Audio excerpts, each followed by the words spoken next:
Marathi cinema के सबसे दमदार एक्टर में से एक नाना पाटेकर को एक बहुत स्ट्रिक्ट और कड़क मिजाज व्यक्ति माना जाता है, लेकिन उनका बचपन जिस सख्त दौर से गुजरा उसकी रगड़ किसी को भी ऐसा बना सकती है। उस दौर की एक याद नाना ने ऐसे पाल रखी है कि आज भी वो मिठाई को हाथ ही नहीं लगाते। आइए बताते हैं आपको। नाना पाटेकर ने फिल्म वेलकम 2007 में जब कॉमेडी की थी तो जनता को एक बड़ा सरप्राइज मिला। उनकी इस मजेदार परफॉर्मेंस को सबसे दिलचस्प बनाने वाली बात ये थी कि लोगों के दिमाग में नाना की इमेज हमेशा एक कड़क आदमी की रही। वेलकम के बाद भी, और ऐसा नहीं है कि इससे पहले उन्होंने फिल्म में कुछ ऐसा ना किया हो कि ऑडियंस को हंसी ना आई हो, मगर इससे पहले उनके किरदार कॉमेडी कम और व्यंग ज्यादा हुआ करते थे।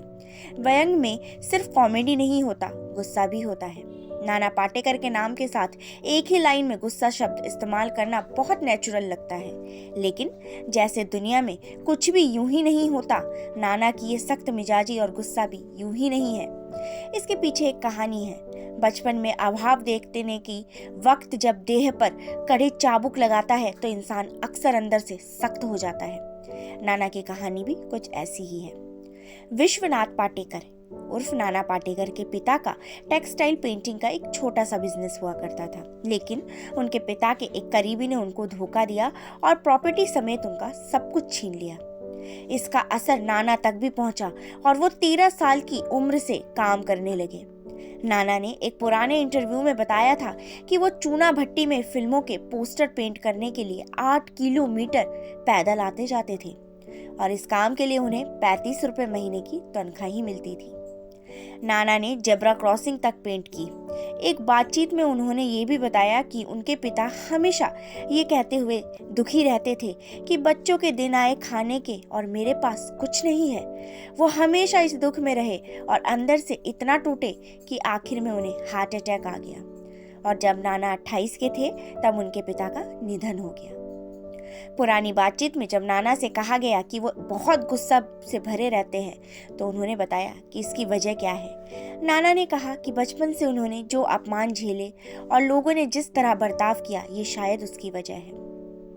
नाना ने कहा कि जब उन्हें आज भी वो दौर याद करके आंसू आ जाते हैं। मजबूरी के उस दौर में वो अक्सर लंच या डिनर के समय किसी दोस्त के घर उसका हालचाल लेने पहुंच जाते थे, इस उम्मीद में कि शायद वो रोटी के लिए पूछे और खाने की जिद कर ले। इंटरव्यू में नाना ने कहा, मेरे लिए रोटी की खुशबू से बढ़कर कोई खुशबू नहीं हो सकती। नाना ने कहा कि वो हेल्पलेस थे और खुद को कमतर समझने लगे थे और यही गुस्सा बनकर बाहर आने लगा। नाना कहते हैं कि उन्हें हाथ उठाना पसंद नहीं है, लेकिन कई बार उनका मन लोगों की पिटाई करने का करता है। लेकिन जब वो उन लोगों को देखते हैं जो उन्हें गुस्सा दिलाते हैं तो उन्हें आंसू आ जाते हैं। नाना ने कहा कि 9वीं क्लास में ही अपमान और भूख ने उन्हें इतना कुछ सिखा दिया कि उन्हें किसी एक्टिंग स्कूल में जाने की जरूरत ही नहीं पड़ी। नाना कहते हैं कि उन्हें बचपन से काम करने का बहुत दुख नहीं होता था क्योंकि वो अपने पेरेंट्स को खुश देखना चाहते थे, लेकिन बचपन में मजबूरी के दौर में दिखे दिनों के निशान ये है कि वो अब मिठाई नहीं खाते। पुराने इंटरव्यू में नाना ने बताया था कि उन्हें बचपन में मिठाई बहुत पसंद थी, लेकिन तब उन्हें मिठाई नसीब नहीं हो पाती थी और इसलिए उन्होंने मिठाई खानी ही छोड़ दी और आज भी नहीं खाते। नाना ने कहा कि मिठाई उनके लिए वो सोना है जिसे वो नहीं खाएंगे।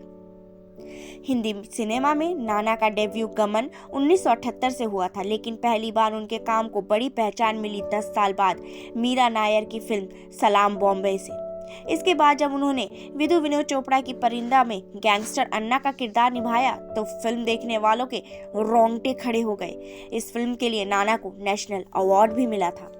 ऐसे ही कुछ और यूजफुल वीडियोस के लिए सब्सक्राइब कीजिए हमारे चैनल महानगर मेल न्यूज को और अपने दोस्तों से इस वीडियो को शेयर करना ना भूलें। लाइक जरूर करें और साथ ही प्रेस करें बेल आइकॉन ताकि आपको मिल सके हमारे हर न्यू वीडियो का नोटिफिकेशन।